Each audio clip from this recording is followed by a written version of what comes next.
Hello, I'm Steven here with JustMyPicks.com, and I'm bringing you a special NFL breakdown of the free agency that we've just had. We've had a lot of winners and losers of free agency, but I'm going to be bringing you the top winners and the top loser in this case for free agency. We have a lot to get to in this NFL breakdown. First of all, I'm going to get to the loser. The sole loser in this NFL free agency period is the Baltimore Ravens. I don't know how they're going to withstand this. I don't know how they're going to come back from this, but losing all those defenders on that football team is going to be very hard for them to overcome. I know you have Joe Flacco, who got the big $100 million contract going into the season after the Super Bowl win. I know he's an MVP candidate. I know that he won the Super Bowl MVP, but he's not worth $120 million. He's not even anywhere close to that. They chose to sign Joe Flacco, which was a quality move. But you do have to realize losing Ray Lewis to retirement, releasing Bernard Pollard, Bryant McKinney going the tackle, Paul Cougar going to the Browns, Daniel Ellerbe to the Dolphins, Anquan Bolden being traded to the 49ers. Those are just some moves that you cannot make if you're the Baltimore Ravens.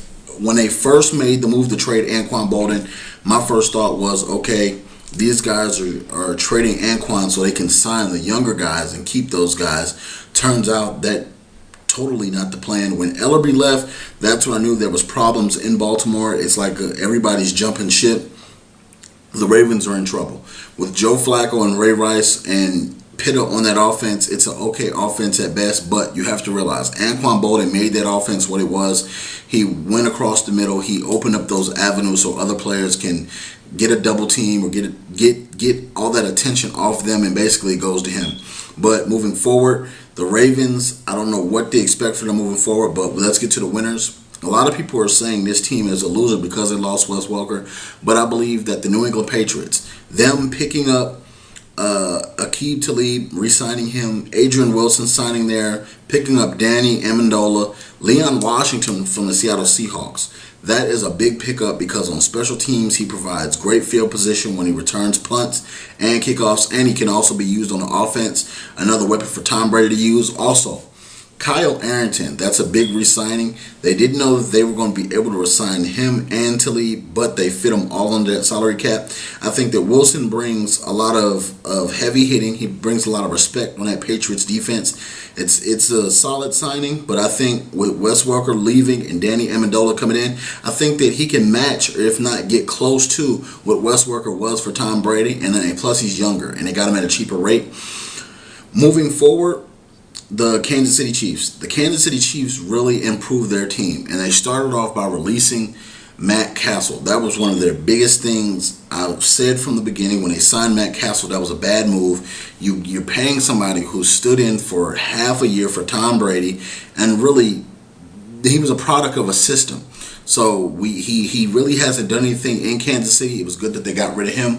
But the trading for Alex Smith, that was a very big deal, and I think they hit a home run with that. I think that Andy Reid is a quarterback guru. He will come in. He will make Alex Smith comfortable. He will give that offense some pop. They also signed wide receiver Donnie Avery. They got Anthony Fasano out of Miami. So you're looking at an offense, even when you bring back Dwayne Bowe and re-sign him, you're giving him legitimate weapons to work with, almost similar to the amount of weapons he had in San Fran. So it's going to be an amazing year for the Chiefs. And also, looking on at offensive line, Brandon Albert being re-signed, they're probably going to move him from left tackle, right tackle to left tackle, or move him on the line to guard at some point. But they have a solid offensive line with the signings they have this offseason. And plus, their biggest move, I think, was Sean Smith on the defensive side of the ball. Also with Dante Robinson. Some key components going onto a very young defense to give them some leadership and give them some veteran play.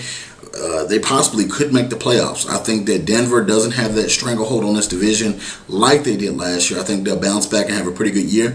But by number one winner of the NFL free agency, even if they don't get Jake Long, they're still doing solid things. The Miami Dolphins. That's what it boils down to. When you can take Dustin Keller, a productive tight end, if he can play healthy for a season, they sign him to a one-year deal. He's a solid tight end. He can get everything that Fasano did plus more, plus he's younger. You also look at Mike Wallace, a speed to burn. Devon Best and Brian Hartline being signed there. I know Hartline got the big deal he wanted in the offseason. You're looking at a solid wide receiving core for Ryan Tannehill. He will be a solid and productive quarterback. He just needed one of those speed breakers that can break a defense's back over the top, and he got just that. You also look at them signing Brandon Gibson from the Rams. That gives them four, Wallace, Best, Hartline, and Gibson, four solid receivers that really can pack a punch on their offense. They can do a lot of five wide receiver sets now, or you can go one back with the four wide receivers. It's going to be solid down there in Miami. Also, the re-signing of Chris Clemens, that was big for that team. That defense is solid. They also signed Danielle Ellerbe, who is going to be a productive linebacker at that position. They got rid of Carlos Dansby, which was a great move. Ellerbe is going to be a hybrid linebacker who brings a lot of pressure and a lot of poise to that defense. And I think that the Miami Dolphins have caught up to the New England Patriots in a lot of ways. I think that now that defense is going to carry this team also with that offense. And I think Tannehill will have a solid second year as quarterback for the Miami Dolphins. This has been a JustMyPicks.com breakdown for the NFL week review of free agency. You can check me out at JustMyPicks.com. You can also follow me on Twitter at JustMyPicksTV. You can also check me out on Facebook at JustMyPicks. You can also check out my YouTube right here, YouTube /JustMyPicksTV. Thank you very much for subscribing, and please comment.